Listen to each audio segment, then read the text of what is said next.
अस्सलामुअलैकुम नाजरीन, मैं हूं आपका मेज़बान अब्दुलसत्तार आजिज़ और आज हमारे मेहमान हैं मरूफ सहाफ़ी दानिश्वर सरदार असगर अली अब्बासी। आइए उनसे ईरान और इसराइल की जंग के हवाले से गुफ्तगू करते हैं। अस्सलाम वालेकुम सर। वालेकुम सलाम। सरदार साहब, आपने देखा कि परसों जुमेरात की रात जो था और जुमेरात की रात इसराइल ने अटैक किया ईरान के ऊपर, और जुमे के दिन भी इसराइल ने मतलब ईरान पे जो है वो अटैक किया, नुकसान पहुंचाया। फिर कल रात ईरान ने जवाबी हमला किया इसराइल के ऊपर, और कोई 300 के करीब 5 मराहल में जो मिज़ाइल वो दागे गए, 300 साढ़े 300। कोई रात 11 बजे के बाद उन्होंने ये अटैक शुरू किया। तो इसराइल को नुकसान भी पहुंचा है, लेकिन उस सतह तक नुकसान नहीं पहुंचा जिस सतह तक पहुंचना चाहिए था। हो सकता है कि इसकी वजह अमेरिका हो, जिसका जो जदीद दफ़ाई निज़ाम है उससे उन मिज़ाइलों को रोक लिया गया, या फिर जो वहाँ की आवाम है वो अंडरग्राउंड चली जाती है, इस वजह से भी कोई जानी नुकसान नहीं हुआ। अभी तक जो इतला है वो 4 लोग जो हैं वो मारे गए हैं इसराइल के, और कोई 60 के करीब जो है वो 60 के करीब ज़ख्मी हुए हैं। तो कितना नुकसान हुआ, अगर आपकी इत्तला आपको कुछ हो कि अब तक इसराइल का कितना नुकसान हो चुका? इसराइल जो है बेसिकली उसने ये हमला करने से पहले दुनिया भर में होता है, जब आप वार के लिए आप अटैकिंग पोजीशन में होते हैं ना, तो फिर सबसे पहले आप टेबल पर बैठ के देखते हैं कि कहाँ कहाँ जो है हमें प्रॉब्लम्स आएंगी।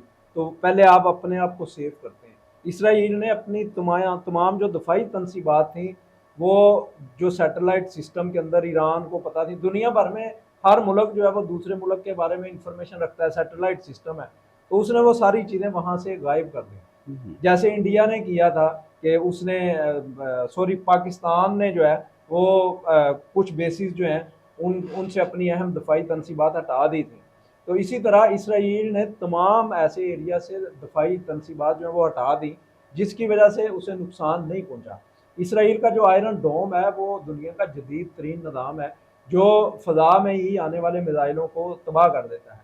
लेकिन आप देखें कि जब लुबनान ने अटैक किया था, जब हमास ने अटैक किया था, तो तब भी आप देखें ईरान इसराइल के अंदर जो इतनी तबाही नहीं हुई थी। ये आपकी बात हकीकत है, और उसकी बड़ी वजह यह है कि अमेरिका के पास जितनी जदीद टेक्नोलॉजी है, ये सच्ची सी बात है कि वो ईरान इसराइल को देता है।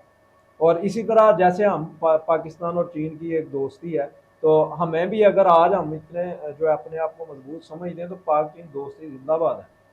तो इसी तरह इसराइल जो है वो नहीं लड़ रहा, ईरान से अमेरिका लड़ रहा है। अच्छा सरदार साहब, ये बताइएगा कि अभी पाकिस्तान की क्या पोज़ीशन होगी सारी सूरत-ए-हाल में?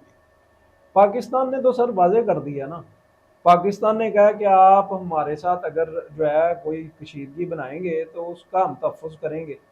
बाकी पाकिस्तान पूरा अमन मुल्क है, और रियासत पाकिस्तान ये चाहती है कि हम किसी के मामले में मुदाखलत ना करें। आप ईरान के हवाले से पाकिस्तान ने शदीद अल्फाज में मज़म्मत की है। आलमी फोरम पर पाकिस्तान ने ईरान के मौक़िफ़ की हिमायत की है। दुनिया भर में होता है कि अगर कोई आप पे अटैक करता है तो उसके रद्द-ए-अमल में आप उस पे अटैक कर सकते हैं। ये आपको जो है अक़वाम मुत्तहिदा तक जो है इसका आपको राइट देती है। तो पाकिस्तान जो है वो कभी भी इस जंग का हिस्सा बनने की कोशिश नहीं करेगा। लेकिन अगर ज़बरदस्ती जो है पाकिस्तान को इस जंग में घसीटा, तो ये जितने भी किरदार हैं इनको शर्मिंदगी होगी। क्योंकि दुनिया में इस वक़्त 2 जो है इस्लामी कुव्वतें हैं, जिनसे पूरी सियोनी कुव्वतें या पूरी गैर मुस्लिम कुव्वतें डरती हैं। एक पाकिस्तान है और दूसरा ये ईरान है, और इन दोनों से दुनिया भर की ताकतें खौफ़ज़दा हैं। अगर इनको इकट्ठा करके दुनिया ने लड़ने की कोशिश की, तो फिर सबसे ज़्यादा नुकसान जो है इनके मुखालिफिन को होगा। तो इसलिए मेरा ख़्याल है कि ये जंग थोड़े दिनों की होगी, उसके बाद ये ख़त्म हो जाएगी। और ये जो कहते हैं बहुत बड़ी जंग लगने का अंदेशा है, बहुत बड़ी जंग तीसरी आलमी जंग का हाँ, खतरा है। नहीं, तीसरी आलमी जंग नहीं होनी। ये टेस्ट किया गया और इसके बाद जो है आगे फिर अगले फेज़ में कहीं फिर चेक किया जाएगा, और कोई बहुत अच्छा लंबी देर के बाद सरदार वापसी साहब, होगी। ईरान के मुआहदे हैं, दफ़ाई मुआहदे रूस के साथ और चाइना के साथ। क्या ये दोनों ताकतें, रशिया, रूस और चाइना, ईरान के साथ खड़े होंगे? चाइना दुनिया का वाहिद मुल्क है जो जिसके साथ खड़ा होता है उसे नज़र आता है।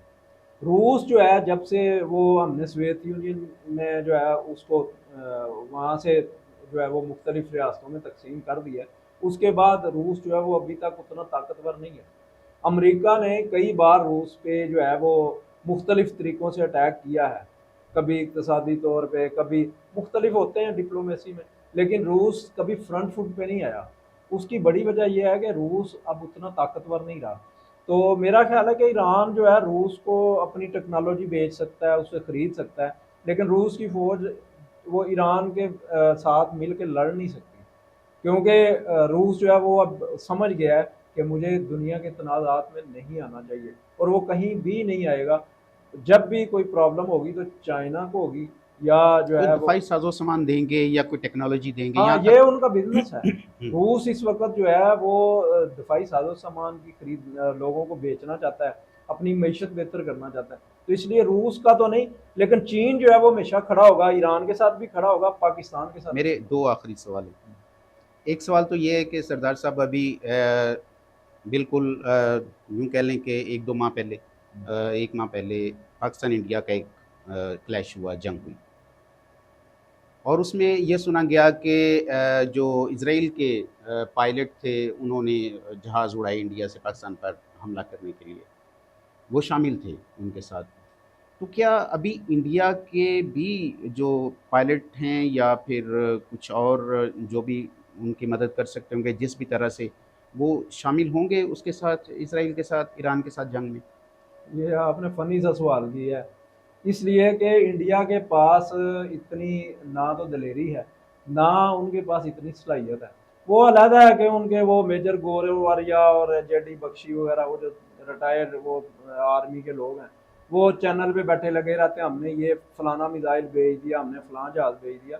इंडिया के अंदर तो इतनी सलाहियत ही नहीं है कि वो किसी के साथ जो है इस लेवल पे खड़ा हो। हाँ, ये ज़रूर हुआ है कि इंडिया 2016 से जो है वो मोसाद की मदद ले रहा है, और मकबूजा कश्मीर के अंदर फ़लस्तीन तर्ज की सारी स्ट्रेटजी है, और कश्मीरियों को बेदखल किया जा रहा है, और उनको वहाँ से निकाल कर वहाँ गैर कश्मीरी आबाद किए जा तो रहे हैं। आपका ख़्याल है कि इंडियन आर्मी सपोर्ट नहीं कर रही इस होगी काबिल ही नहीं इसराइल है। को कि वो ईरान के साथ? इंडियन आर्मी अपना तहफ़्फ़ुज़ नहीं कर सकी, इसराइल उसको बुला के तो खुद मार खाएगा। इसराइल के पायलट जो हैं, उन्होंने मकबूजा कश्मीर के अंदर आकर हालिया मशकों में भी वहाँ ट्रेनिंग दिया। इस वक्त भी इंडिया के अंदर दो ऐसे जो है वो रिसर्च सेंटर हैं, जहाँ पर जो है वो इसराइली बैठे हुए हैं, और जिस दिन इन्होंने पाकिस्तान पे अटैक किया तो इसराइल के जो अहम दफाई अहदेदार थे वो इंडिया के अंदर मौजूद थे, और पल पल जो है वो इसको मॉनिटर कर रहे थे। तो इसराइल के दांत खट्टे हो गए कि भाई हमने तो इसके साथ मिलकर, ये एक घेरा था ना कि इधर से इसराइल इंडिया को सपोर्ट करेगा, उधर से अमेरिका इसराइल को करेगा, ये इस तरह से जो है हम पाकिस्तान को कमज़ोर करेंगे, साथ ही इसराइल पे अटैक करेंगे। वो तो ख्वाब चकनाचूर ही हो गया अभी ना। मेरा लास्ट क्वेश्चन आपसे, कि अगर हम दफ़ाई साज़ो-सामान के हवाले से तज्ज़िया करें इज़राइल का और ईरान का, तो आपको क्या नज़र आता है कि ईरान जो है वो मुकाबला कर सकता है? ईरान तो अपनी गैरत की वजह से मुकाबला कर रहा है, और उसके पास जो दफाई साजो सामान है वो इस काबिल नहीं है कि वो इसराइल का मुकाबला कर सके। लेकिन बदकिस्मती ये है कि खलीजी ममालिक जितने हैं वो उसको बज़ाहिर या अंदरूनी खाना भी सपोर्ट नहीं करते। तो ईरान जो है वो तो अपने जज्बे पे खड़ा है, और जितना इसराइल के पास असला और साजो सामान है, तो इसराइल पे तो कोई अटैक ही नहीं होना चाहिए। ये हमारा जो ईमान है, और हम जो मुसलमान हैं, हम जज्बा जिहाद हमारे अंदर मौजूद है, तो उसकी वजह से ईरान लड़ता है। और इसी वजह से तो वो सियोनी क़ुव्वतें जो हैं वो परेशान हैं कि नाते फ़लस्तीनी भी उनके सामने खड़े हो गए। ईरान जो है वो एक मजबूत जो है वो दुश्मन बन गया उनके सामने। तो अब जो है इस हमले के बाद ईरान जो है उसको कुछ ना कुछ जो है वो इधर उधर से मदद मिलेगी, और मुझे लगता है कि वो जो तीसरी आलमी जंग की बात करते हैं उसके लिए अभी मैदान तैयार नहीं हुआ, और आइंदा कोई 8-10 साल चाहिए। तो जो मकासद हैं अमेरिका के और इज़राइल के, वो या उसके साथ आप तीसरे इंडिया भी शामिल कर लें, वो मुकम्मल होते हुए नज़र नहीं आते? नहीं, वो तो प्लान ए फेल हो गया ना, अब प्लान बी पे काम करेंगे। प्लान बी ये होगा कि वहाँ जैसे ईरान के अंदर जो है अपने उन्होंने एजेंट पैदा किए, अब पाकिस्तान के अंदर पैदा करेंगे, कर भी रहे हैं इस वक्त। आप देखें राह के बेशुमार एजेंट हैं पाकिस्तान के अंदर, और बेशुमार तरीक़ों से वो काम करते हैं। ये तो हमारी इंटेलिजेंस एजेंसियाँ जो हैं वो बहुत मेहनत करती हैं उस वजह से अभी तक हमारी आवाम महफूज है। और जब फौज पे जो लोग गुफ्तगू करते हैं उन्हें शर्म आनी चाहिए कि आप ईरान का हाल देख लें। तो मैं हर पाकिस्तानी से कहूँगा कि ये जो इसराइल टाइप यहाँ एक प्लानिंग जो है इंडिया कर रहा है, इसका हिस्सा मत बने। इसका हिस्सा बनेंगे तो इससे रियासत को भी नुकसान होगा, आपकी तो टके की वैल्यू नहीं होगी। तो ईरान जो समंदर में अमेरिका के बहरी बेड़े हैं, क्या उन पे अटैक कर सकता है?